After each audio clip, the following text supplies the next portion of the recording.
I see there is a common purpose of like-minded people in a very grassroots way coming together, pushing for some ideals that they believe in the society. And I'm touched by the genuine motivation of the people that I've met.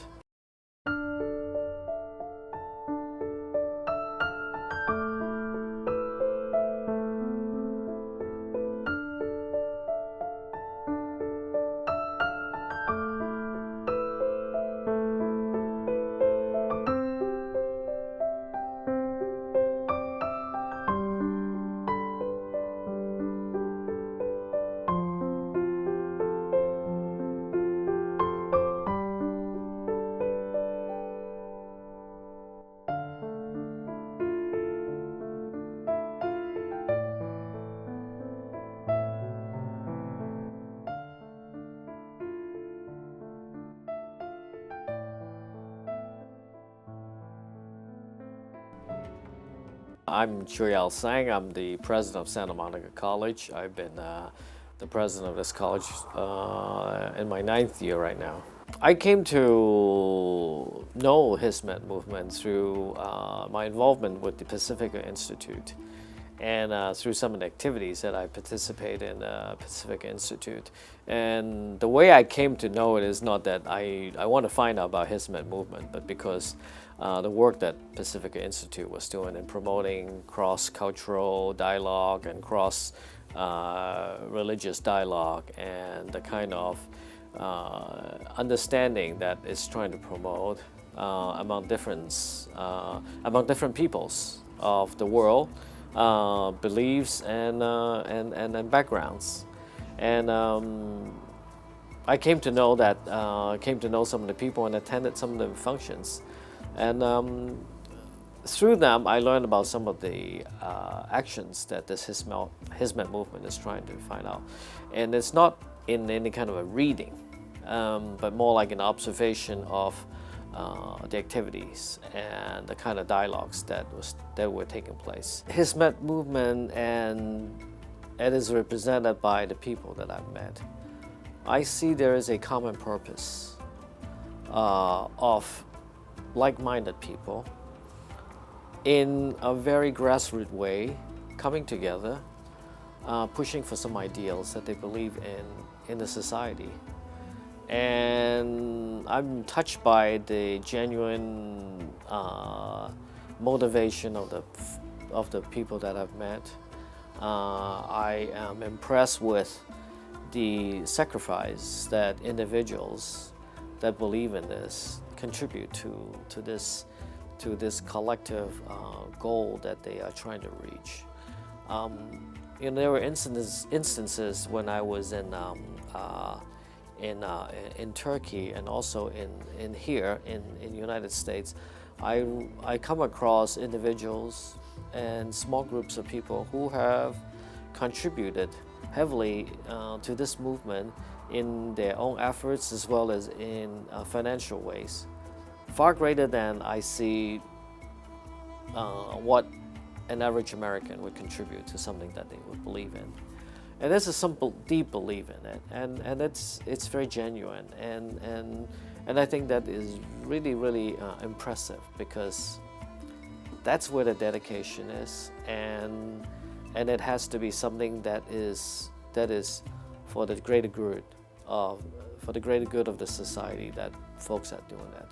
I think in Islam, as we know it and is presented to the public in the United States, it's very negative, because we see extremists being portrayed in a far greater proportion in the news media than we see how it is represented in the everyday life of common people. As in many other religions, it has this social values of spreading goodness, spreading love and brotherhood and amongst its believers. And with what I've met through, with the people I've met through the Hizmet Movement and with Pacific Institute, what I see is really that side of the religion. It's a kind of universal love for each other and a gentleness in it that is very different than what I see in the news and what is being portrayed typically in American news media. There's violence, extremists, there's the jihadist movements, and that's almost exclusively that. You know, that hate does not advance the world. You know, it does not improve human understanding. It will not bring us to a better place. Yet, you know, the message that we hear is that almost exclusively Muslim is hate, you know. And I know that that is not true. But until one comes into contact with people who are really true believers, and they are everything not like what we hear in the newspaper, or hear in the news, on TV, watching TV, or read about in the newspaper. You know, that's when we come to realize that there's also the other side of the religion, and I think it's a bigger side of the religion that is not being portrayed accurately in the media. And of course, in my dealings with people who are Muslim, the only people I've come across so far are folks who have been very sharing, who are willing to express themselves openly, and I didn't detect any kind of hate, but instead accommodation and willingness to work with each other. And I think that is really important. I think it's extremely important, you know, as an educator, as someone in an institution that deals with 30,000+ students every year, that we allow our young people, our students, to come to realize that they need to have a great understanding of the different religions. And they are stepping into the world. It's much more complicated. The interaction between the West and the rest of the world are much deeper. It would be very possible in their lifetime that they will have to deal with different people from different cultures, from different countries, and they need to have a basic understanding of it. It's not this caricature that we have of each other. Indeed, you know, the world has been improved over the years because we understand each other. We are willing to devote time to gain a better understanding of each other, and not just to build walls separating us. And as these walls come down, we need folks who have knowledge and the willingness, the empathy to want to understand each other, to work with each other, to make this a better place for us. We cannot have enemies all around us. This is not how we want to live. We ought to be able to resolve issues by compromises, by negotiations, by gaining an understanding of each other, and not by going to war every time. One of the examples of what I thought it was very, very impressive was that there's this universal belief in providing education to children, and regardless of the background, and try to promote the talents that there are in the people. And men and boys and girls alike, they both have equal opportunities to access education. I thought that was something very fundamentally important for any civilization, any group of people to move forward. That we provide these opportunities to the next generation and as wide a scale as possible, so that we can create these knowledgeable people who can then help create its own way of living in an improved manner than the way it had been before. And I think this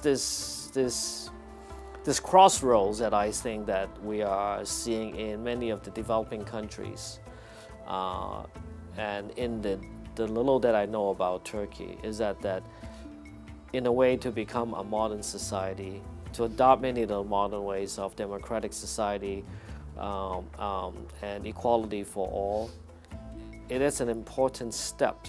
We don't have all of the answers, but I think we got to find the answers in order for us to to find ways to accommodate the old values, but in a modern society, in a modern way, where individuals' rights are respected, religious freedom is observed, and we're doing it with a common goal of creating a better society for our people.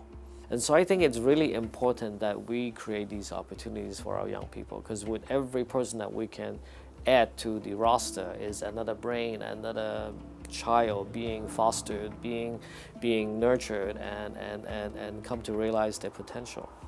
And what better way is it than to have a massively well-educated population to advance the country, to advance the living standards, to advance understanding for each other? We know that education is really basic to a lot of the solution that we can have.